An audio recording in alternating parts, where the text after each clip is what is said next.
વ્યક્ત કરું છું। ગુજરાતની શિક્ષણ વ્યવસ્થા, અનેક વખત આ શિક્ષણ વ્યવસ્થાઓ પર આપણે ચર્ચાઓ કરી, પરંતુ શિક્ષણ વ્યવસ્થાઓમાં જ્યારે જ્યારે સરકારી, પંચાયત કે કોર્પોરેશન સંચાલિત શાળાઓની વાત આવે ત્યારે સાહેબ એમાં બેદરકારી સિવાય કંઈ ના હોય। કારણ કે આ શાળાઓમાં તો ગરીબોના બાળકો જાય છે ને, જરૂરિયાતમંદના બાળકો ભણવા જાય છે સાહેબ। કોઈ આઈએએસ, આઈપીએસ કે શહેર કમિશનર, મેયર કે ચૂંટાયેલા લોકોના બાળકો એ શાળાઓમાં ભણવા નથી જતા। શાળાઓમાં શિક્ષક ના હોય, ગ્રામ્ય વિસ્તારમાં શિક્ષક ના હોય, આદિવાસી વિસ્તારમાં શિક્ષકો ના હોય, એ વાત કદાચ સમજમાં આવે। બિલ્ડિંગોનો અભાવ, બાળકોને બેસવા માટેની બેન્ચીસનો અભાવ, કોમ્પ્યુટરનો અભાવ, શાળામાં અભાવ સિવાય કાંઈ નથી રહેવા દીધું સરકારી સિસ્ટમની અંદર। માત્ર ને માત્ર સરકારી શાળાઓની સંખ્યા વધારવા માટેની વાતો થાય છે, આંકડાઓ વધારવામાં આવે છે। ખરા અર્થમાં શાળાઓનું શિક્ષણ અને કઈ ભૌતિક સુવિધાઓ વાળી શાળાઓ છે એની વાત કરવા જઈએ તો સરકારી શાળાઓ મીંડું છે સાહેબ, શૂન્ય છે। ગામડાઓની અંદર સમજાય કે ચલો ગ્રામ્ય વિસ્તાર છે, કદાચ વિકાસને પહોંચતા ત્યાં વાર લાગી હોય, પરંતુ અમદાવાદ, વડોદરા કે સુરત જેવા મહાનગરપાલિકાની શાળા કે સાહેબ જે મહાનગરોના બજેટ એ કરોડો રૂપિયા છે, 2000, 5000, 6000, 7000, 8000, 10,000 કરોડ બજેટ વાળા જે ગુજરાત રાજ્યના શહેરો છે કે સાહેબ જેનું પોતાનું બજેટ છે, અને એ શહેરોની કોર્પોરેશન સંચાલિત એટલે કે સરકારી શાળાઓની સ્થિતિઓ ખરાબ હોય તો ગુજરાતના બીજા ગામડાઓમાં આપણે કેવી રીતે અપેક્ષા રાખીએ કે ત્યાંની શાળાઓ સારી હશે? સીધું અને સટ પ્રસ્તુત છે, શિક્ષણમાં જ કેમ હંમેશા બેદરકારી?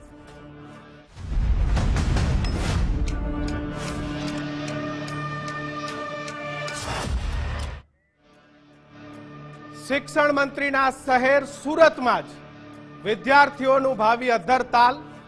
સુરતના લિંબાયતમાં 2 શાળાના નાગરિક સુવિધા કેન્દ્રની અંદર કાર્યરત કરવામાં આવી છે। વર્ષોથી ડિમોલેશન કરાયા બાદ વિદ્યાર્થીઓને નવી શાળા નથી મળી। વર્ષ 2017-2021માં પાલિકા દ્વારા ડિમોલેશન કરાયું હતું। નિંદ્રાધીન પાલિકા દ્વારા હજુ સુધી નવી શાળાઓ નથી બનાવવામાં આવી। શાળાની બિલ્ડિંગના અભાવે 2000 બાળકોનું ભવિષ્ય જોખમમાં છે। બેન્ચીસ વિના અભ્યાસ કરવા માટે સુરત જેવા સ્માર્ટ શહેરની અંદર વિદ્યાર્થીઓ મજબૂર બન્યા છે। ગરીબ લઘુમતી સમાજના વિદ્યાર્થીઓ સાથે અન્યાયનો આરોપ થઈ રહ્યો છે। શિક્ષણ સમિતિ દ્વારા 370 કરોડનું બજેટ એ સુરત શહેરની કોર્પોરેશન સંચાલિત શાળાઓ માટે ફાળવવામાં આવ્યું છે। તમે જે આ દ્રશ્યો જોઈ રહ્યા છો એ ગુજરાતના સુરત શહેરના, સ્માર્ટ સુરત શહેરના છે કે જે સુરત એ વિકાસ ક્ષેત્રે ખૂબ આગળ વધી ગયું છે। જે સુરતની દેશ અને દુનિયામાં વાતો થાય છે, જે સુરતનું પ્રેઝન્ટેશન લઈ અને દુનિયાના અનેક દેશમાં જવાય છે, એ જ સુરતના દ્રશ્યો છે કે જ્યાં આરોગ્ય જે નાગરિક સુવિધા કેન્દ્ર છે એની અંદર શાળાઓ ચલાવવામાં આવી રહી છે। કોર્પોરેશન દ્વારા જે શાળાઓના ઓરિજિનલ બિલ્ડિંગ હતા તેનું ડિમોલેશન કરવામાં આવ્યું હતું। નવી શાળાઓ આપવાની વાત હતી। વિદ્યાર્થીઓને ન તો નવી શાળાઓ મળી છે કે ન તો નવા ઓરડાઓ મળ્યા છે। જે નાગરિક સુવિધા કેન્દ્ર છે ત્યાં વિદ્યાર્થીઓ અભ્યાસ કરી રહ્યા છે।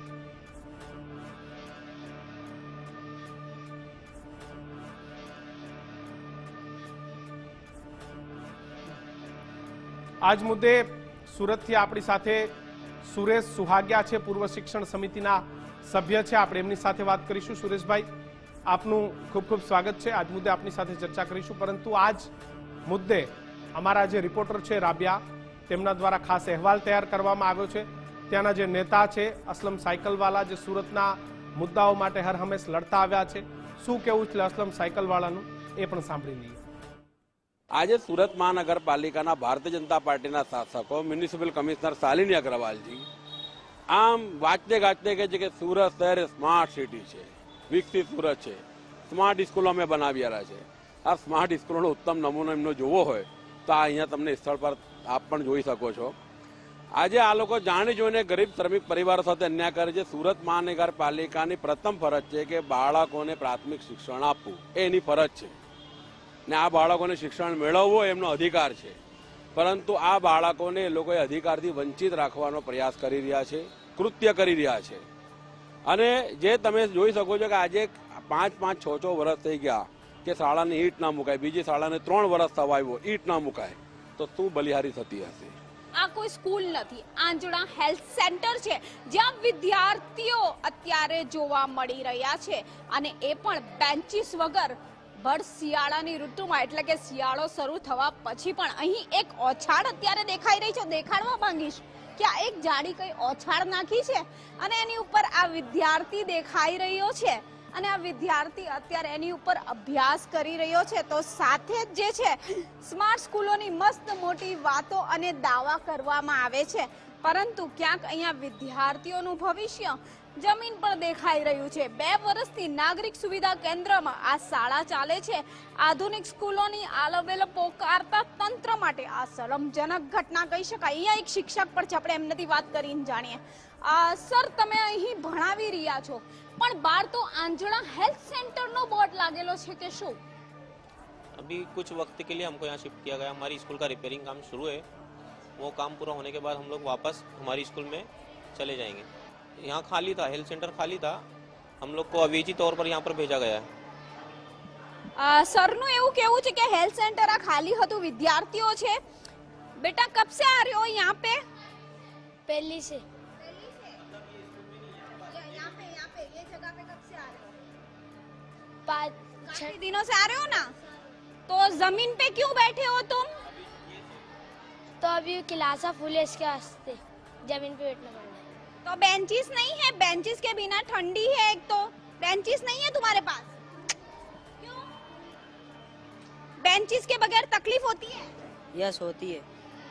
बेंचेस बिना ऊंचाई पे बैठो तो ठंडी नहीं लगती है और जमीन में बैठो तो ठंडी लगती है. આ માસૂમ વિદ્યાર્થીઓ છે જે કહી રહ્યા છે કે બેન્ચીસ હોય ને ત્યારે ઠંડી નથી લાગતી, પણ બેન્ચીસ વગર આ ઓછાળ બિછાયેલી દેખાય છે. અન્ય ક્લાસનો પણ આપણે જે છે ને જો એક નજર કરીએ તો આ ક્લાસની અંદર પણ અન્ય શિક્ષક પણ દેખાઈ રહ્યા છે.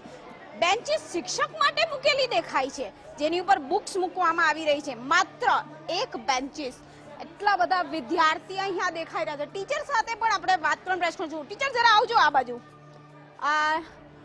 ટીચર, આ વિદ્યાર્થીઓ દેખાઈ રહ્યા છે પરંતુ આ કઈ સ્કૂલ નથી દેખાઈ રહી, શું છે આ? સ્કૂલ આ માટે નથી દેખાતી બેન, કારણ કે અમે અહીંયા ટૂંક સમયમાં આવેલા છે અને આ સુવિધા નાગરિક સુવિધા કેન્દ્ર છે. આ કંઈ શાળા નથી, નાગરિક સુવિધા કેન્દ્ર છે જે અમને ટૂંક સમય માટે ઓરડા અમને મળેલા છે, તે માટે અમે અહીંયા બેસેલા છે. કારણ કે અમારી શાળામાં રિનોવેશનની કામગીરી ચાલે છે, તે 15-20 દિવસમાં પતી જશે તો અમે લોકો અમારી શાળામાં જતા રહીએ. એટલે હાલના દ્રશ્યો આપણે જોઈ શકીએ છીએ. હું ફરી એકવાર આ ક્લાસમાં પણ જે લાલ અને બ્લુ કલરની જે ઓછાડ છે ને આ બતાવવા માંગીશ કે જો આ એક ઓછાડ બિછાવેલી છે અને એની ઉપર જે છે આ વિદ્યાર્થીઓને બેસાડવામાં આવ્યા છે. ત્યારે આ નાના આમ તો માસૂમ વિદ્યાર્થી પણ આપણને જોવા મળી રહ્યું છે કે આ વિદ્યાર્થીઓ અહીં બેસીને ભણવા મજબૂર બન્યા છે. ત્યારે અહીં જેટલી પણ ક્લાસીસ આવેલી છે તમામ ક્લાસીસના અહીં એ જ હાલ જોવા મળી રહ્યા છે. અન્ય ક્લાસમાં આપણે જવાનો પ્રયાસ કરીશું. આ ક્લાસમાં તો આશ્ચર્ય થાય છે કે શિક્ષક જ નથી દેખાતા. એટલે શું વિદ્યાર્થીઓની આ શાળામાં શિક્ષકોની બી અછત છે? કારણ કે 4 ક્લાસ અહીં નીચે દેખાય છે અને આ વિદ્યાર્થીઓ નીચે જોવા મળી રહ્યા છે. બેટા ટીચર કहाँ है? टीचर जरा काम से बाहर गए ले. कहाँ गए हैं? ऑफिस में गए ले, हमारे बड़े जनाब करने गए. તો શું આ જ રીતે અપાશે શિક્ષણ? આ જ રીતે આગળ ભણાશે? આ જ રીતે ભવિષ્ય આગળ વધશે? હે જોવું રહ્યું. કેમેરામેન અજય કુમાર સાથે રાબિયા સાલે, ગુજરાત ફર્સ્ટ, સુરત. વિદ્યાર્થી હોય છે, કોઈ ધર્મ, જાતિ કે કોઈ જ્ઞાતિનો નથી હોતો. આવો અન્યાય વિદ્યાર્થી સાથે ના હોવો જોઈએ. જ્યારે આ વિદ્યાર્થી યુવા થાય છે, 18 વર્ષનો થાય છે, ત્યારે એ જ રાજકીય પક્ષના આગેવાનો વિદ્યાર્થી પાસે વોટ માંગવા જાય છે. કારણ કે 18 વર્ષેના વોટની જરૂર બધાને છે, પરંતુ એ સારું શિક્ષણ લે એમાં કોઈને રસ નથી. આ પરિસ્થિતિ છે ગુજરાતના શહેરોની અંદર પણ, કે ઇન્ચાર્જ શિક્ષકો તમામ વસ્તુઓ ઇન્ચાર્જમાં જોઈ, પરંતુ હવે આખા શાળાના જે બિલ્ડિંગ છે એ જ ઇન્ચાર્જ જોવા મળી રહ્યા છે. શાળા એ નાગરિક સુવિધા કેન્દ્રની અંદર ઇન્ચાર્જ ચાલી રહી છે, એટલે કે ભાડાના સરકારી જ અન્ય બિલ્ડિંગની અંદર શાળાઓ ચાલી રહી છે. આ સ્થિતિ છે. સીધા અને સટ મારા સવાલો એ ગુજરાતની જે શિક્ષણ વ્યવસ્થા છે એની સામે છે કે અણધડ વહીવટનો ભોગ વિદ્યાર્થીઓ કેમ બને? વહીવટ તમે અણધડ કરો અને ભોગ વિદ્યાર્થીઓ બને. આનો સવાલ મને મંત્રીશ્રી અને અધિકારીઓશ્રી આપે.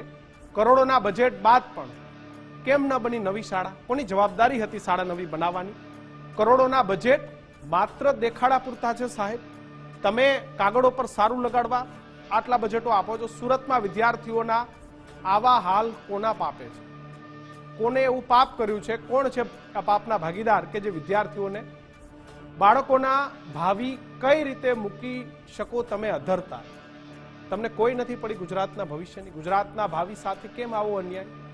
અમારા સીધા અને સટ સવાલ છે સાહેબ. વિદ્યાર્થીઓને ક્યારે આપશો નવી શાળા? તમે નવી શાળા આપવાના છો તો ક્યારે આપશો એનો પણ તમે મને જવાબ આપો. ક્યારે જાગશો શિક્ષણ મંત્રી પ્રફુલ્લ પાનસરિયા સાહેબ? આમ તો તમે ચેકિંગમાં નીકળો છો, સુરતમાં પણ નીકળજો.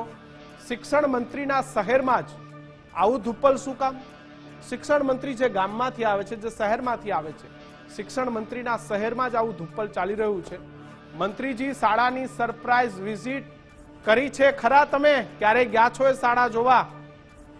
જો તમે ગયા હશો તો આ શાળાની આવી પરિસ્થિતિ ના હોય સાહેબ. આજે ખૂબ દુઃખ સાથે કહેવું પડે કે ગુજરાતના ગરીબોની સ્થિતિ તો જો, એને એના હક માટે લડવાનું, શિક્ષણ માટે લડવાનું, આરોગ્ય માટે લડવાનું. સાહેબ, ગરીબો પોતાની જાત ઘસી નાખે છે એક પોતાનો હક મેળવવા માટે. હું હંમેશા કહેતો આવ્યું છું કે ગરીબ છે એનો વાંક છે. ખાનગી શાળાઓની અંદર પૈસાના જોરે ગુજરાતના અધિકારીઓ, નેતાઓ પોતાના બાળકોને ભણાવે છે, પણ સાહેબ આ ગરીબ વિદ્યાર્થીઓ છે, ગરીબ કે જેમનું કોઈ નથી. આ અલગ અલગ બે દ્રશ્યો છે રાજ્ય સરકારના મંત્રી પ્રફુલ્લ પાનસરિયા સાહેબના, કે જે સુરતથી 550 કિલોમીટર કરતાંય વધારે દૂર આવેલા દેવભૂમિ દ્વારકાના ખંભાળિયા નજીકના એક ગામની અંદર ઓચિંતા તપાસમાં જાય છે પ્રફુલ્લ પાનસરિયા સાહેબ. જો હું ના ભૂલતો હોઉં તો આ દ્રશ્યો એ 40 દિવસ પહેલાના જ છે કે જ્યાં પ્રફુલ્લ પાનસરિયા સાહેબ એ સફેદ શર્ટ અને સરસ મજાની કોટીમાં અધિકારી સાથે એ દ્વારકાના એક ગામની અંદર પહોંચી જાય છે. ત્યાં ખરાબ કન્સ્ટ્રક્શન કરવામાં આવ્યું છે, એટલે કે જે આરસીસી પિલર બાંધવામાં આવ્યા હતા એ આરસીસી પિલર એ ખરાબ હતા. એની જે ક્વોલિટી છે ક્વોલિટી નથી જાળવી, અને ત્યાં જ માનનીય પ્રફુલ્લ પાનસરિયા સાહેબે ખૂબ સારું કામ કર્યું, વખાણવા જેવું કામ કર્યું, અને તરત કોન્ટ્રાક્ટરને કહ્યું કે આ તાત્કાલિક ધોરણે પાડી નાખવામાં આવે. આખું કામ એ જમીન ધ્વસ્ત કરી નવું કામ કરો અને કાલે મને ફોટા મોકલજો. પ્રફુલ્લ પાનસરિયા સાહેબની આ કામગીરી ખૂબ સારી છે, આ કામગીરીને બિરદાવું છું. પરંતુ બીજી તરફ ખાટલે જ ખોટ છે. જે બીજા દ્રશ્યો છે એ પ્રફુલ્લ પાનસરિયા સાહેબ શિક્ષણ મંત્રીના સુરતના છે, કે જ્યાં શાળા જ નથી, શાળાનું બિલ્ડિંગ જ નથી. સુરત શહેર જેનું 370 કરોડ રૂપિયા એ બજેટ એ સુરતના શિક્ષણ માટેનું છે, એ શિક્ષણ મંત્રીના શહેરમાં જ શાળાના બિલ્ડિંગ નથી, અન્ય બિલ્ડિંગની અંદર શાળા ચાલે છે. સાહેબ, તમે જો તમારા જ વિસ્તારમાં 10 કિલોમીટરનો રાઉન્ડ મારી લીધો હોત તો આ શાળા આવી જાત. પરંતુ જે મેં દ્વારકા જઈને કામ કર્યું એ સારું છે, એ પણ શિક્ષણ માટે જ કર્યું છે. મારી આપને એક જ રિક્વેસ્ટ છે કે આ જ કામ તમે સુરતમાં પણ કરો, કારણ કે વિદ્યાર્થીઓ સાથે અન્યાય ના ચલાવી લેવાય. આ જ મુદ્દે આપણે જે સુરતથી આપણી સાથે જે ગેસ્ટ છે એ આપણી સાથે જોડાયા છે આપણી આ ડિબેટની અંદર. સુરેશભાઈ, શું કહેશો સુરતની આ સ્થિતિને લઈને? કોણ જવાબદાર? મહાનગરપાલિકા કે પછી સુરતનું અધિકારી શાસન? કોણ જવાબદાર આના માટે?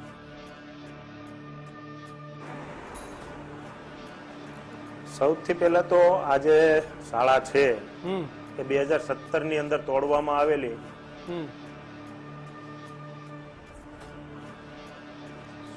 2017માં જ્યારે રિપોર્ટ કરવામાં આવેલો સ્ટેબિલિટીનો, અને સ્ટેબિલિટી ન હોવાના કારણે આ શાળા તોડવામાં આવેલી હતી. પરંતુ હાલ કયા હિસાબે આ શાળા નથી બની એ તપાસ કરવાની વાત છે. કારણ કે હમણાં જ 2 દિવસ પહેલા મોદી સાહેબ સુરત આવેલા, ત્યારે ડાયમંડ બુશમાં એણે એવું કીધું કે સુરત વાળા ક્યારે લોચો મારે નહીં. તો આ સુરતની ભારતીય જનતા પાર્ટીએ લોચો કઈ રીતે માર્યો કે 2017 ની અંદર આ શાળા તોડીને આજ દિન સુધી નથી બની. ત્યારબાદ 2021માં પણ બીજી શાળા તોડી, તે પણ હજી સુધી નથી બની. આ શાળાઓ નહીં બનાવવા પાછળનું એકમાત્ર કારણ હોઈ શકે કે ખાનગીકરણને પ્રોત્સાહન આપવાનું.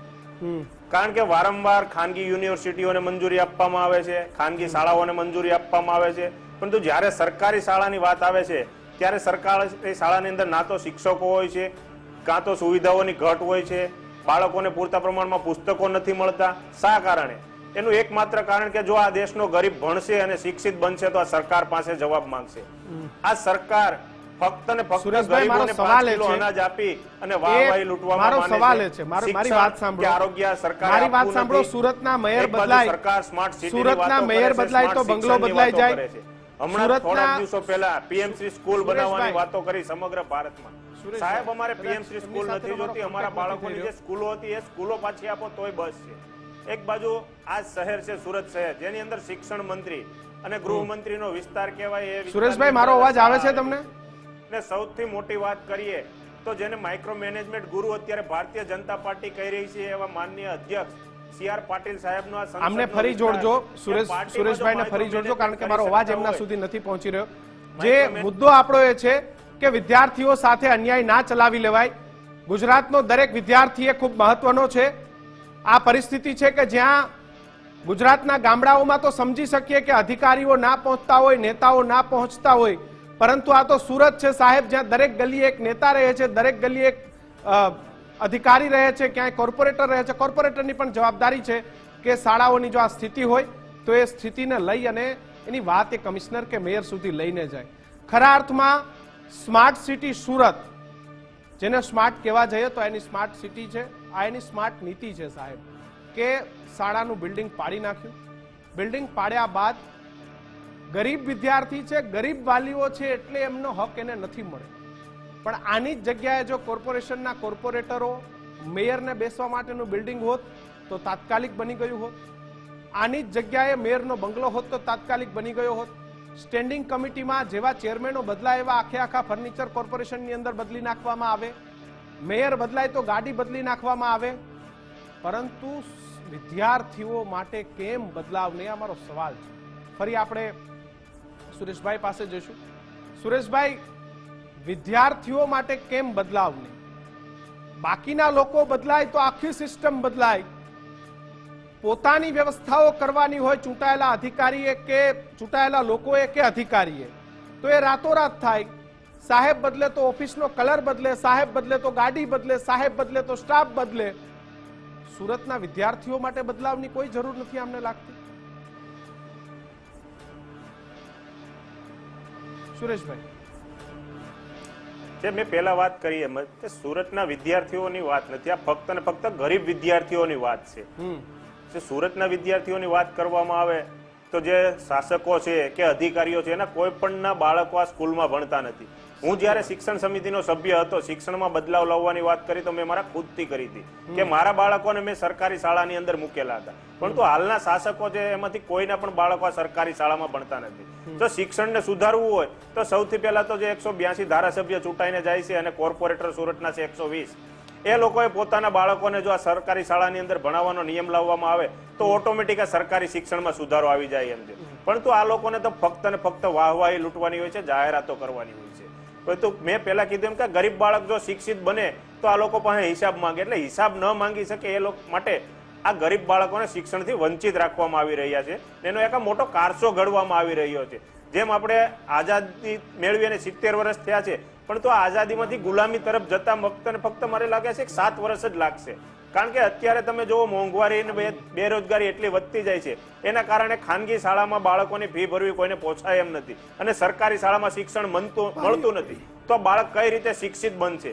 ને ખુલ્લી જગ્યાની વાત છે તો એની ઉપરથી આપણને ખ્યાલ આવવો જોઈએ કે આ સરકાર ફરી પાછી આધુનિક યુગમાં જવાને બદલે ત્રેતા યુગમાં જઈ રહી હોય એવું લાગે છે કે પહેલાના બાળકો વનમાં બેસીને જે પ્રમાણે શિક્ષણ મેળવતા હતા એવી રીતે અત્યારે ખુલ્લામાં બેસીને પાછા ગરીબ બાળકો શિક્ષણ મેળવવા માટે મજબૂર બની રહ્યા છે. બિલકુલ.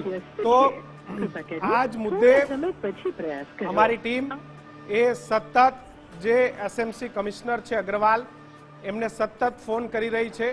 એ શાલિની અગ્રવાલ જેમની જવાબદારી સુરત મ્યુનિસિપલ કમિશનર તરીકેની છે, એમની પાસે જરાય ટાઈમ નથી. એ ફોન ઉપાડતા નથી, ઉપાડીને વાત નથી કરતા, કારણ કે એમના માટે સુરતની શાળાઓ મહત્વની નથી. કમિશનર માટે મહત્વનું શું છે તો ટીપી સ્કીમો, સુરતના ઉદ્યોગપતિઓ હેરાન ના થાય, સુરતના બિલ્ડરો હેરાન ના થાય, સુરતના કોન્ટ્રાક્ટરો હેરાન ના થાય અને નેતાઓને જરાય આ કમિશનરથી ખોટું ના લાગે. એ જ કામ એ સુરત કમિશનરનું છે. શાલિની અગ્રવાલ જે સુરતના કમિશનર છે એમને સતત ફોન કરી રહ્યા છે, મ્યુનિસિપલ કમિશનર છે. સતત અમારી ટીમ એમને ટેલિફોનિક સંપર્ક કરવા આપણી સાથે જે ડેપ્યુટી કમિશનર છે એ આપણી સાથે જોડાયા છે. સાહેબ, ખૂબ ખૂબ સ્વાગત છે આપનું ગુજરાત ફર્સ્ટ પર. જો આ સાહેબે પણ ફોન કાપી નાખ્યો, કારણ કે એમને પણ રસ નથી.